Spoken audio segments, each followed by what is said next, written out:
सबसे प्राचीन सभ्यता है, दुनिया का सबसे प्राचीन धर्म ग्रंथ है, दुनिया का सबसे प्राचीन धर्म है। ठीक है, इसी के आधार पर यानी इसी के आधार पे दुनिया में अन्य मजहबों का उत्पत्ति हुआ, यानी अन्य मजहब बने। ठीक है, वेद के ज्ञान को अपने अपने तरीके से विभिन्न विभिन्न भाषाओं में प्रचारित किया, यानी वेद का जो ज्ञान था जो वेद का क्या किए, अपने अपने अनुसार लोग समाज में प्रचार किए। वेद ईश्वर द्वारा ऋषियों को सुनाया गया। वेद कैसे सुनाया गया? ईश्वर द्वारा। इसको सुनाया गया ऋषियों को, ऋषि मुनियों को क्या किया गया? सुनाया गया ईश्वर द्वारा, यानी योग के माध्यम से, समाधि के माध्यम से उनके तक पहुंचा।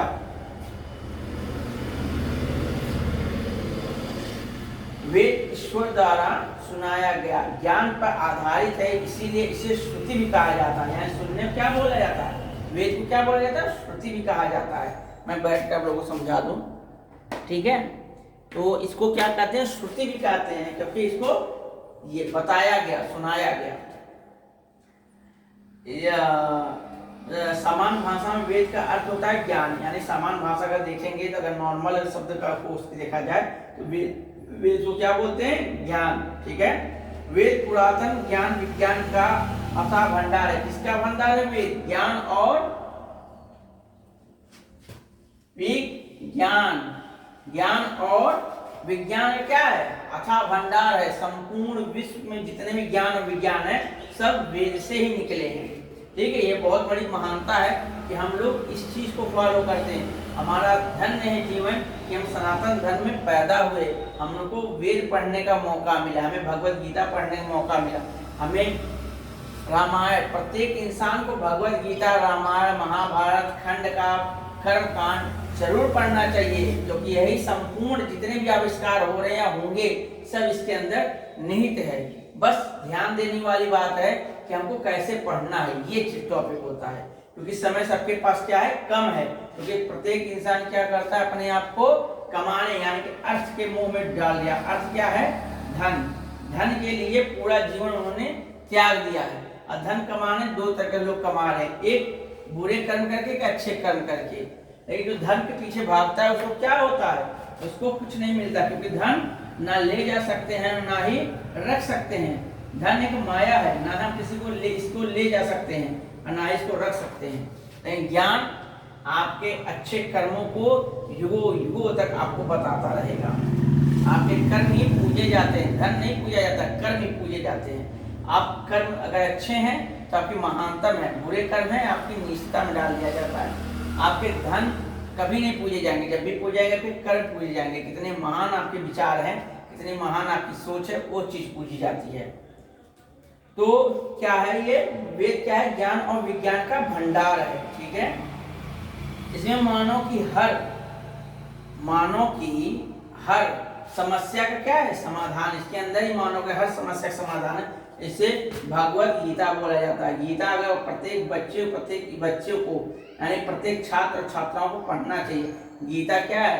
सभी समस्याओं का समाधान है। इसमें सभी दुनिया में अगर सबसे प्राचीन कोई भी फिलोसफर या दार्शनिक है तो भगवत गीता है, क्योंकि इसी का आधार से पूरी दुनिया में जितने भी ज्ञान हुए इन्हीं जैसे उत्पन्न हुए हैं। ये जीवन का आधार है। इसको जो समझ लिया भगवत गीता को, वो समझो संपूर्ण जीवन को समझ लिया। वेद में ब्रह्मा, ईश्वर, देवता, ब्रह्मांड, देखिए क्या क्या वेद के अंदर बताया गया है। वेद के अंदर ब्रह्मा यानी ब्रह्म को, देवताओं को, ब्रह्मांड को, ज्योतिष को, गणित को, रसायन को, औषधि को, प्रकृति को, खगोल को, भूगोल को, धार्मिक नियम, इतिहास, रीति रिवाज और लगभग सभी विषयों के संबंध में ज्ञान भरा पड़ा है। ठीक है, सभी विषय में बताया गया है। सतपथ ब्रह्मा के श्लोक के अनुसार अग्नि, वायु, आदित्य और अंगिरा की तपस्या की और ऋग्वेद, यजुर्वेद और सामवेद और अथर्ववेद को प्राप्त किया। कौन कौन से प्राप्त किया? किन किन लोगों ने प्राप्त किया वेद को? प्रथम आप देखिए, यहाँ समझने वाली बात है, किन किन लोगों ने वेद को प्राप्त किया। तो यहाँ पे आप देख सकते हैं श्लोक के अनुसार सर्वप्रथम कौन प्राप्त थे? वेद को प्राप्त करने वाले कौन थे? पहले अग्नि, अंगिरा, उसके बाद से वायु, फिर आदित्य, ये सब ऋषि थे। क्या थे? ऋषि थे। और अग्नि जी थे, वायु जी थे, आदित्य जी थे और अंगिरा जी थे। अंगिरा जी थे। ये 4 लोगों ने तपस्या करके, यानी योग करके, क्या किया? योग करके, योग के बल पे समाधि जाकर क्या किया? वेद को प्राप्त किया। कौन कौन से वेद प्राप्त किए? ऋग्वेद, यजुर्वेद, सामवेद और अथर्ववेद, 4 वेदों को प्राप्त किया। किसने? अग्नि ने, वायु ने, आदित्य ने और अंगिरा ऋषि ने 4 वेद को प्राप्त किया। वेद के बारे में जाने, वेद को समझा और वेद को लोगों तक पहुंचाया, इसके ज्ञान को। प्रथम 3 वेदों को, प्रथम जो 3 वेद थे, यानी कि ऋग्वेद, यजुर्वेद और सामवेद, ये 3 जो वेद थे, अभी मैं इसको यहाँ लिख दे रहा हूँ। ये चीज मैंने थोड़ा सा आगे पीछे लिख दिया, तो अभी मैं इसको सही, पहले क्या था,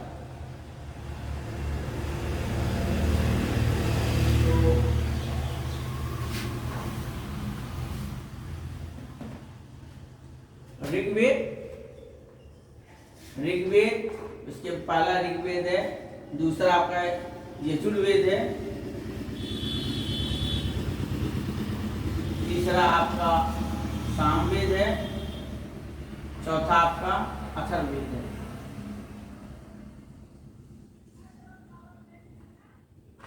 क्या है? अथर्ववेद। यही आपका जीवन है, इसी से जीवन शुरू होता है, इसी को अंत हो जाता है।